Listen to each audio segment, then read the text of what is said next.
ஓம் ஸ்ரீ குருப்பியோ நமக. ஓம் சக்தி பராசக்தி. வணக்கம். நான் உங்கள் ஆஸ்ட்ரோலக்ஷ்மி.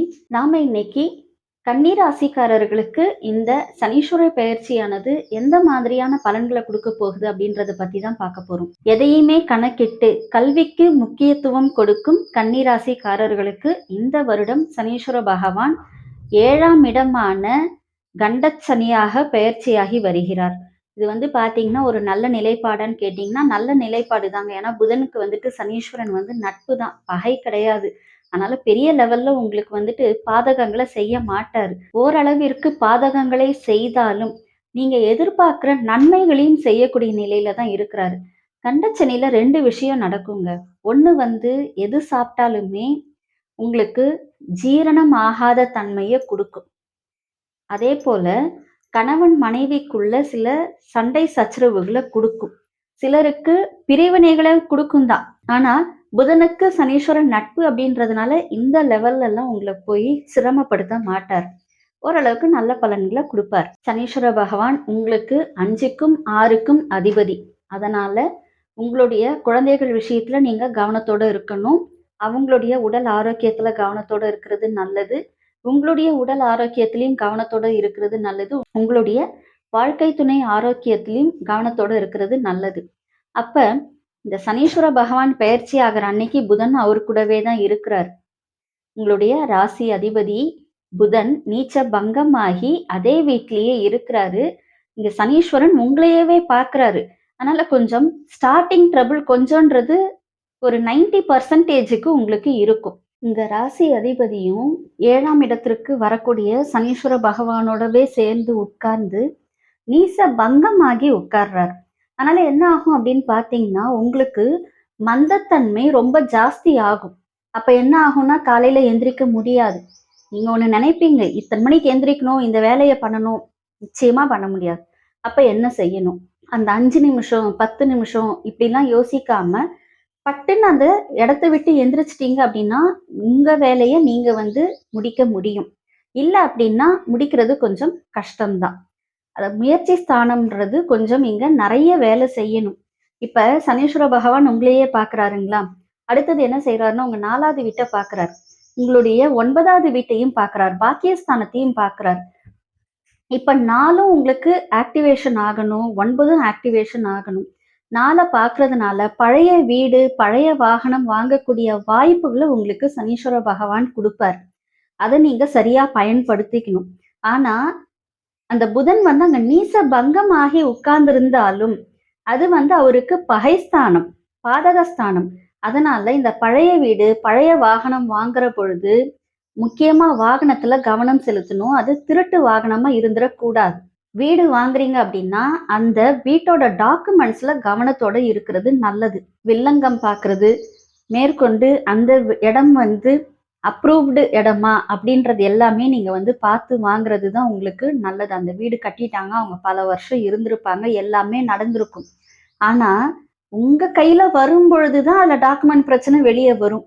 அதனால இது எல்லாத்துலயும் நீங்க கவனத்தோட இருந்து இதை நீங்க செய்யலாம். வாகனம் கூட சரி, செகண்ட்ஸ்ல தான் வாங்குற மாதிரி இருக்கு. அப்ப செகண்ட்ஸ்ல வாங்கக்கூடிய வாகனம் உங்களுக்கு சிறப்பா இருக்குமா அப்படின்றத நீங்க ஒரு முறைக்கு பல முறை யோசிக்கணும். அதோட டாக்குமெண்ட்டை பார்க்கணும். காதல் திருமணம் இந்த நேரத்துல கைகூடுறதுக்கான வாய்ப்புகள் இருக்கிறதுனால காதலிக்கிறவங்க உங்களுடைய காதலை பற்றி உங்களுடைய பெற்றோர்கள் கிட்ட சொல்லி அதற்கான முறையான அனுமதியோட நீங்க கல்யாணத்தை முடிச்சுக்கலாம். இந்த நேரத்துல அது செய்யறது சிறப்பு தான். நீங்க ஒரு லோன் கேக்குறீங்க அப்படின்னா அந்த லோன் வீடு சம்பந்தமாகவோ இல்ல வாகனம் வாங்குறது சம்பந்தமாகவோ இல்ல திருமணம் சம்பந்தமாகவோ இருந்தால் அந்த லோன் உங்களுக்கு சாங்ஷன் ஆகக்கூடிய வாய்ப்புகள் இந்த வருஷம் இருக்கு. உங்களுடைய தொழில் கூட்டாளியோட நீங்க உங்களுடைய அக்கௌண்ட்ஸை ஒளிவு மறைவு இல்லாம பார்த்து வச்சுக்கிறது நல்லது. ஏன்னா 7ல சனீஸ்வரன் உட்காரும் பொழுது இந்த கூட்டு தொழில பிரச்சனைகளை கொடுப்பாரு. அதுல நீங்க கவனத்தோட இருக்கிறதும் உங்களுக்கு நன்மையை கொடுக்கும். உங்களுடைய 9வது வீட்டை பாக்குறாருங்க. அதனால நீண்ட தூர பயணம் உங்களுக்கு கொஞ்சம் சாதகமாகத்தான் இருக்கும். அவர் பாக்குறது ரிஷபத்தை. உங்களுக்கு சுக்கிரனும் நட்பு அப்படின்றதுனால அந்த 9ஆம் வீடின் மூலமாக ஏற்படக்கூடிய நன்மைகள் எல்லாமே உங்களுக்கு நடக்கும். நீண்ட தூர பயணம் உங்களுக்கு ஒரு நல்ல வாய்ப்புகளை தேடி தரும். அதன் மூலமா உங்களுக்கு சாதகமான பலன்கள் அமையும். உங்க அப்பா வழியில வரக்கூடிய சொத்துக்கள் வந்து பாத்தீங்கன்னா லிட்டிகேஷன்ஸ் இல்லாம உங்ககிட்ட வந்து சேரும். ஆனா அப்பாவுடைய ஆயுள் ஆரோக்கியத்துல கவனத்தோட இருக்கிறது நல்லது. அவருடைய ஆரோக்கியம் கொஞ்சம் பாதிக்கப்படக்கூடிய நிலையில இருக்கு. ஏன்னா 12ஆம் வீட்டு அதிபதி இல்லையா சூரியன். உங்கள் தாய் வழி மூலமாக ஏதாவது ஒரு சொத்து உங்க கைக்கு வரக்கூடிய வாய்ப்பு இந்த கண்டசனி காலத்துல இருக்கு. ஸோ அதை கொஞ்சம் நீங்க யூஸ் பண்ணிக்கோங்க. அந்த சைடு இருக்கக்கூடிய உறவுகளோட உங்களுடைய உறவு தன்மையை கொஞ்சம் மேம்படுத்தி போறது நல்லது. 2ஆம் இடத்திற்குரிய சுக்கிரனும் சனீஸ்வர பெயர்ச்சியின் பொழுது சனீஸ்வரனோடவே சேர்ந்து தான் உட்கார்றாரு. உங்களுக்கு நட்பு கிரகம் தான். அவரால் தான் நீங்க நீச பங்கமும் ஆகுறீங்க. அதனால நீங்க என்ன செய்யணும் அப்படின்னா உங்களுடைய குடும்பத்தாரோடு பொறுமையை கடைபிடிக்க வேண்டும். சத்தம் போட்டு பேசாதீங்க, சண்டை சச்சரவுகளை வளர்க்காதீங்க. பொறுமையா போயிட்டீங்க அப்படின்னா குடும்ப வாழ்வு சிறப்பாக இருக்கும். மாணவர்கள் 50% படிப்புல கவனம் செலுத்துங்க. அரசியல்வாதிகள் நீங்க உங்களுடைய கூட்டு தொழில் நீங்க ஏதாவது பண்றீங்க அப்படின்னா அதை பத்தி வெளியில எல்லார்கிட்டயும் சொல்லாம இருக்கிறது நல்லது. உங்களுடைய தொழில் ஸ்தாபனங்களை பற்றி பேசாமல் இருப்பதும் நல்லது. அந்த இடத்துல சில பிரச்சனைகள் வரக்கூடிய காலகட்டத்துல இது இருக்கு. முக்கியமா இந்த ஸ்கூல்லாம் நடத்துறாங்க இல்லைங்களா, அவங்கெல்லாம் கொஞ்சம் கவனத்தோட இருக்கிறது நல்லது. உத்திரம், ஹஸ்தம், சித்திரை நட்சத்திரத்துக்காரர்கள் இந்த ராசியில் இருக்கீங்க. இதுல உத்திர நட்சத்திரத்துக்காரர்கள் கூடிய மட்டும் எந்த அளவுக்கு துப்புரவு பணியாளர்களுக்கு உதவிகள் செய்ய முடியுமோ அந்த அளவுக்கு செய்யுங்க. இந்த துப்புரவு பணியாளர்களுக்கு செய்யறதோட சேர்த்து நீங்கள் உங்களுக்கு பக்கத்துல இருக்கக்கூடிய சிவன் கோவிலுக்கு போய், பழமையான சிவன் கோயிலா இருக்கணும், அது நல்ல பெரிய கோயிலா கூட இருக்கட்டும், நல்ல வளர்ந்த கோயிலா கூட இருக்கட்டும், ஏதோ ஒண்ணு ஒரு கோயிலுக்கு, சிவன் கோயிலுக்கு போங்க. போய் உழவார பணி செய்யணும். காசெல்லாம் கொடுக்க வேண்டாம். உழவார பணி செய்யணும். செய்தீங்க அப்படின்னா உங்களுக்கு சிவபெருமானின் அருளால் சனீஸ்வரனுடைய பாதிப்புகள் குறையும். ஹஸ்தம் நட்சத்திரத்துக்காரர்கள் நீங்க என்ன செய்யணும்னா உங்களுக்கு பக்கத்துல இருக்கக்கூடிய பெருமாள் கோயிலுக்கு போகணும். பெருமாளை போய் தரிசனம் பண்ணணும். அந்த கோவிலை சுத்தம் பண்ணணும். எவ்வளவுக்கு எவ்வளவு நீங்க அந்த இடத்துல உடல் உழைப்பு அதிகமா கொடுக்குறீங்களோ அவ்வளவுக்கு அவ்வளவு பெருமாளின் அருளால் உங்களுக்கு சனீஸ்வரனால் ஏற்படக்கூடிய இன்னல்கள் குறையும். சித்திரை நட்சத்திரத்துக்காரர்கள் நீங்க ரொம்ப கவனத்தோட இருக்கணும். உங்களுக்கு தான் கண்ட சனியில வந்து பாத்தீங்கன்னா ரொம்ப கூடுதலான பிரச்சனைகள் வரும். எப்படின்னா எது சாப்பிட்டாலும் ஒத்துக்காது. வெளியே ஃபுட்டு வாங்கி சாப்பிடுறீங்களா ஒத்துக்காது. ஜங்க் ஃபுட்ஸ் சாப்பிடுறீங்களா ஒத்துக்காது. எதுவுமே ஒத்துக்காது. அப்ப என்ன செய்யணும்? உங்களுடைய உணவு பழக்க வழக்கத்துல கட்டுப்பாடோட இருக்கணும்.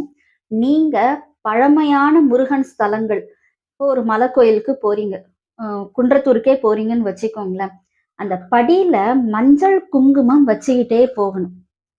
இதை வச்சுக்கிட்டே ஒரு ஒரு படியிலையும் நீங்க வச்சு வச்சு போகணும். இதை பண்ணீங்க அப்படின்னாலும் உங்களுக்கு இந்த வருடம் சனீஸ்வரனால் ஏற்படக்கூடிய இன்னல்கள் தீர்றதுக்கான வாய்ப்புகள் அதிகமாக இருக்கிறது.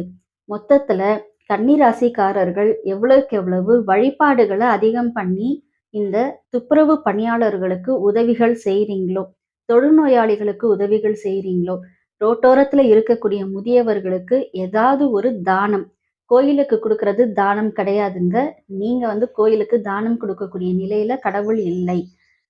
ரோட்டோரத்துல இருக்கக்கூடியவங்களுக்கு கொடுக்கறதுக்கு பேரு தான் தானம், தர்மம். இது எல்லாமே இதை நீங்க செய்துகிட்டு வந்தீங்க அப்படின்னா நிச்சயமாக இந்த கண்டசனியிலிருந்து உங்களை நீங்கள் காப்பாற்றிக் கொள்ள முடியும்.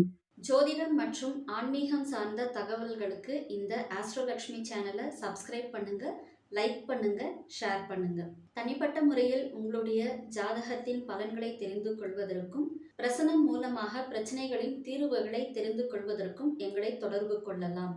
எல்லாம் வல்ல இறையருளின் துணையாலும் அகிலாண்ட கொடி பிரம்மாண்ட நாயகியின் அருளாலும் உங்கள் இல்லங்களிலும் உள்ளங்களிலும் என்றென்றும் மகிழ்ச்சி நிலைத்திருக்கட்டும். நன்றி.